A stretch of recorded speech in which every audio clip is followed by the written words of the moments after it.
Good morning from ICAST, everyone. This is Dan O'Sullivan with your Bucks Island Area Fishing Report for Saturday, July the 19th. We're down here looking at all the tackle, but we're going to make sure we stay in touch with our guys, talking about the fishing back home.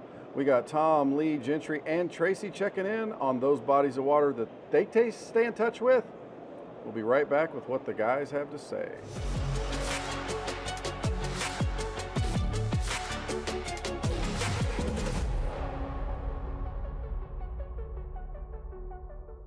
Hey, it's the heat of the summer. We've had some little bits of rain showers rolling through all over the south, but I bet you the fishing's still good at that paradise in the sky up there on Lake Guntersville. Tom, tell us what's going on at Big Lake.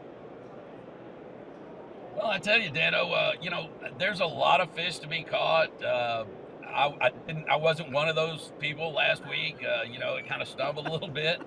But I don't know if you had noticed, it got really hot. And a good thing to do is just fill your live well with ice and stick your face down in it and hope that the fish just come up and jump in the boat. But no, seriously, it's getting a little tougher. The dog days are here, definitely. That heat's really it's really positioned some fish in bunched up areas. But you gotta do a lot of searching to find those fish. They're not just everywhere. And so did some night fishing, trying to search around, didn't make some good decisions, caught some fish, but it just really wasn't what you would expect this time of year. So, like I said, maybe it's a good day to get you a cold drink, sit by the pool, in the shade somewhere. But if you're not into that, shoot yourself out there at night and, just look for some grass edges. Our best bite came in sitting in about 20 foot of water, throwing in 10 to 12 around the grass edges. But like I said, it wasn't stellar by any stretch. It's definitely, the dog days have effect even on the best lakes. So that's kind of my take on the week. But we're going to keep on trying. Hopefully I'll find some more information out for you guys. So is it time to slow down and maybe look at wacky rigs, Nico rigs, bottom bouncing stuff, maybe a little bit smaller, more finesse type stuff, or can you still move around and get things going? I tell you, my best bite came on a big jig, so that was, that wasn't a finesse kind of bite. But again, we were fishing more in the evening into the dark, and I think during the day with the pressured fish, definitely it's a good time to downsize. But it's just really tough out there, until about 10 o'clock. You're just counting the beads of sweat, if you know what I mean. But after that, it gets real, real tough. And it comes down to, can you handle it? Because the fish definitely can. Well, Tom, I know that you spend a lot of time out there trying to figure it out. If you can't catch them, nobody can. Nah. Brother, we Somebody appreciate always everything can. that's for the sure. truth, isn't it? We appreciate everything. We'll talk to you again next week, my friend. Hey, while we're down here at ICAST looking at all the new products in Orlando, we're checking in with Lee Pitts up there at home. He's keeping the home fires burning. Not feeling so great, but he's doing his job. He's the tough one up here. Lee, what's going on at Neely Henry and Weiss Lake right now? It's that summertime fishing. Get out there early and try to hit it for a little bit and get off the water, and just really the biggest thing is right now, trying to stay hydrated and not really just try to see how tough you are about staying out there all day long. There's still some fish to be caught. We've got that. It's the summertime deal, a little bit of topwater action in the morning. This last week had a few buzzbait bites, but you could tell they didn't want to chase it a whole lot. We had some more mayfly hatches, so running buzzbaits on some seawalls and things like that. Slowing it down with a popper was a little bit better. Even some of your small prop baits, things like that. Once that sun gets up, backing on out a little bit, and it's just that summertime grind. Pick up a Texas rig worm, pick up some kind of speed crawl, something like that. Looking for the shady spots, looking for some wood cover. Seems to be that once the sun gets up, these fish are really, really starting to relate to wood a little bit better right now. Not necessarily the real deep wood, how the Coosa is. that 3, 4, 5 foot of water, you can catch them in it from August to January. So I mean, it's just one of those deals that They like to get shallow. Neely's still got a pretty good grass bite going. Looking for that thicker stuff, looking for things on the river.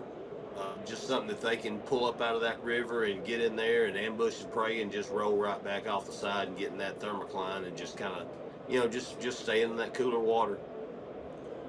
When you're talking Texas rigs, are you talking more kind of like trick worm, finesse type worms, maybe a little creature bait, something like that? Or are you going to go big, like big curly tails? What are you talking? No, I'm like you said, the zoom trick worm, something like that. Even the smaller worms, I like to throw those on a shaky head more. But you can Texas rig that, and even skipping it, taking something like that and skipping it underneath docks. Get way on back in there and just kind of let it do, the very, very lightweight. I've gotten where sometimes this time of year I'll take spinning gear and with 10-pound test or whatever and do it just like I shoot dogs with my crappie. I'll bend that rod back, load up on it, and I can get a lot better distance with skipping it like that with a very, very small weight, or even putting a piece of split shot on the hook on that thing. Let it just kind of fall with that. Lee, as always, brother, we appreciate all the insights. Man, feel better. We know you're out there trying. We appreciate it. Hey, we're down here at ICAST looking at the new products. We got Tracy back home. He's taking care of all the business right there at Logan, Martin, and Lay Lake. Tracy, what's going on your lakes these days? Coosa River, still the Coosa River, and it's still hot down here, but we'll start at Logan. Logan's been fishing pretty good this week. Couple of 15 to 18-pound bags weighed in, 3-fish tournament earlier in the week, 11 pounds, so they're catching a few quality fish down here. The spots are pretty easy to catch, a ton of spots in the lake. Starting out in the mornings, with some top water, I was throwing a whopper plopper the other day, catching a few fish, but a lot of people throwing the spooks and the walking baits on some of these seawalls, but I was covering a lot more water with a whopper plopper down in kind of the mid-lake area around Lincoln there. Later in the day, shade for the largemouth and for the spots, getting out there a little deeper. Carolina rig on the long tapering points, crankbaits on those 15 to 20 foot high places and points as well. So you can catch both largemouth and spots. It's just a little bit slower of a go on the largemouth and not as good a quality when you're fishing for the spots. So kind of pick your poison there. What size whopper plopper are you throwing? You throwing the 90, the 110? I'm throwing the little 75 down there, the little short okay. one. The short I like ones. it because it doesn't roll as much as those rounder cigar shaped ones. I Okay. like it a little bit better because it rides a little better, if you will. Gotcha. Okay, but still small bait. The bait fish aren't that big yet. Are you seeing any bluegill beds around? I haven't paid as much attention, Dano. I'm sorry. I'll check that out a little bit this week. But I've seen a few bluegill swimming around, especially when I get around the docks. But I haven't seen any beds. All right. What about Lay Lake? What are we seeing out of there? Lay Lake's fishing really good day and night. It's about the same weights, either one, 18, 20 pounds day or night. Largemouth is kind of taking the show down there right now on both day and night. A lot of good topwater bites in the morning. The grass beds are always a player first thing in the mornings. I've been throwing a frog in the grass beds, punching the thicker mats during the day. And when I start punching during the day, may roll into a patch that's got 12 inches in it, and you may run into some 3 or 4 pounders. So hard to say what size on the punching, but get the bait. I get it in there with about a 1 ounce weight, get it in through some of that thicker stuff, 3/0 hook.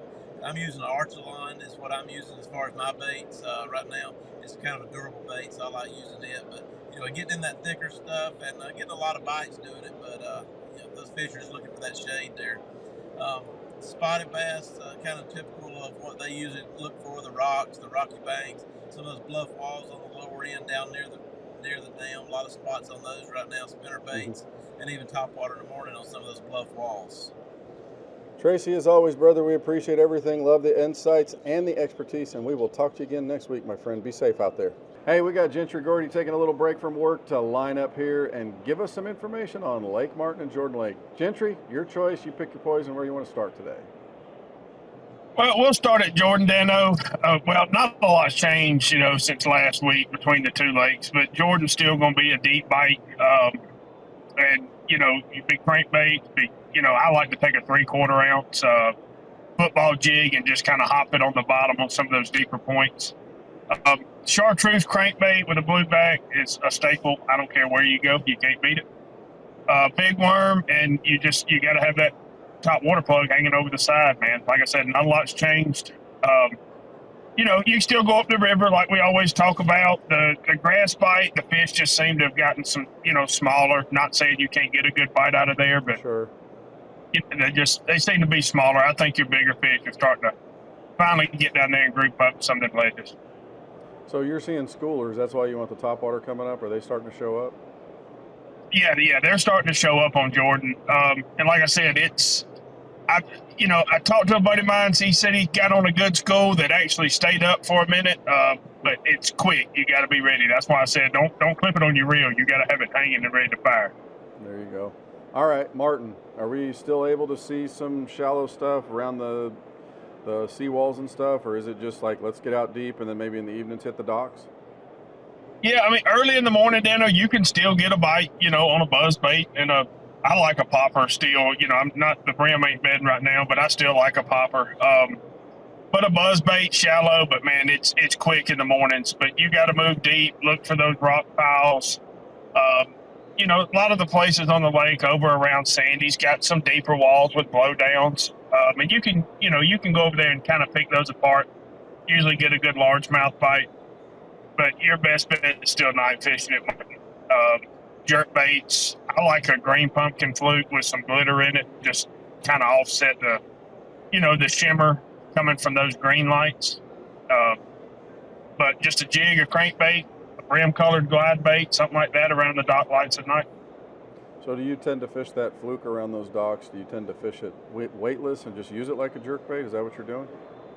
I'll put I've got a bunch of, because I use it with my wacky rig and all. It's a 132 ounce. It's a little bite on bullet weight. Okay. And I'll put that right on the nose of that fluke just to help kind of nose it down in those lights. Because a lot of times, those green lights are further up under the water. A lot of times I like to get it below that light. Okay. Sounds good. Gentry, as always, brother, we appreciate everything, and we'll talk to you again next week, my friend. Well, that wraps up our Bucks Island Area Fishing Report for Saturday, July the 19th. Hey folks, don't forget that we are on our off-season hours now, Tuesday through Friday 8 to 5, Saturday 8 to noon. If you're looking for the service to keep your boat running, go see Misty and everybody in the service department. Parts, go see Pat and everybody over there. They'll help you get the thing you need to keep your boat running. Of course, if you're looking for that special new boat, great time to be out there pontooning from now through the end of the fall. See Katie, Patrick, and Melissa there in the sales department. They'll figure out what it is, whether it's a pontoon or that bass boat that you want. We got it. And then, of course, if you're looking for that tackle item, go see Colin and Jamie upstairs in the loft. You are the best part of Bucks Island. We appreciate you, as always, your family, and we love you guys. We'll talk to you again next week.